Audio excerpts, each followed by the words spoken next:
Hello, I'm Brigantia Blackbird of Blackbird's Brew. Happy Monday and welcome to Norse Studies Week 19. This week we are examining Chapter 4 of Germanic Heathenry, a Practical Guide by James Coulter.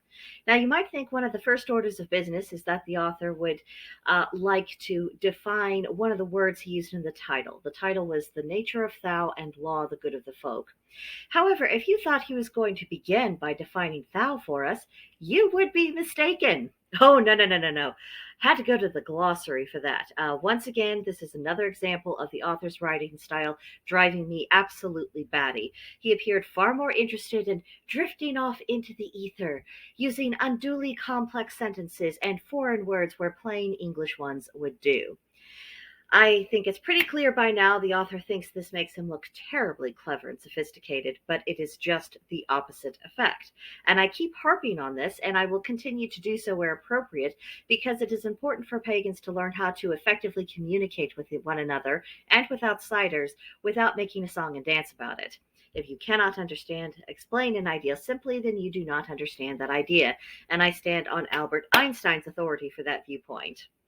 So let's do what the author didn't do and define thou.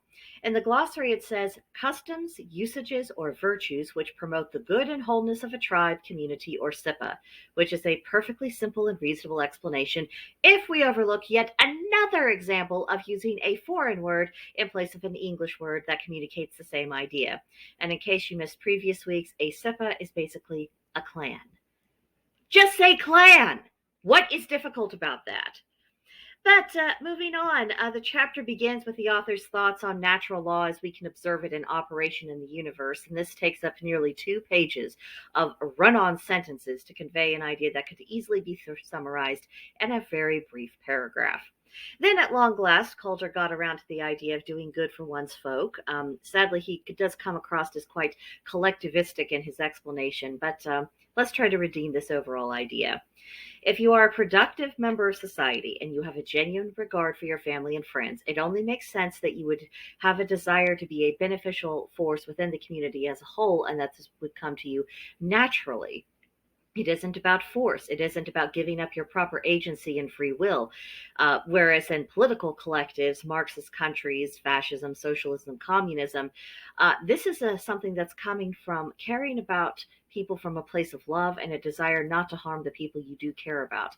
And that's not something that comes about through governmental or religious edict. If we think of our local communities, unless we know for a fact that someone is just a complete rotter, don't we have a kind of a general sense of goodwill towards them? I mean, don't we, wouldn't we wish them success for their professions or to have a happy family life?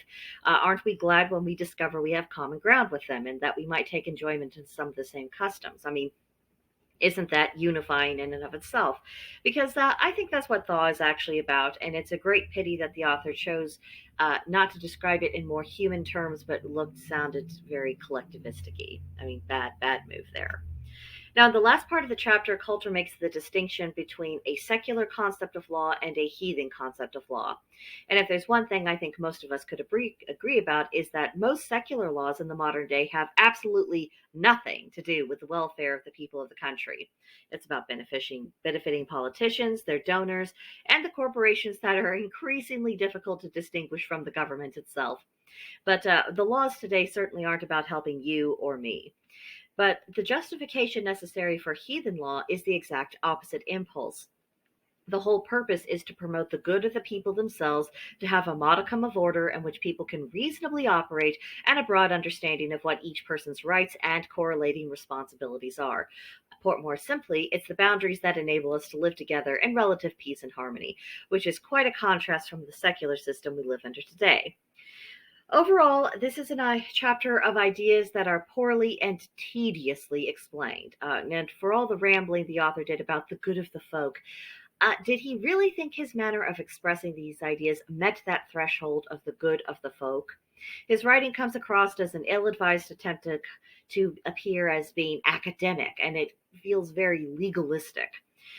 He's more concerned with the machinery of things rather than the heart of the soul of the religion itself.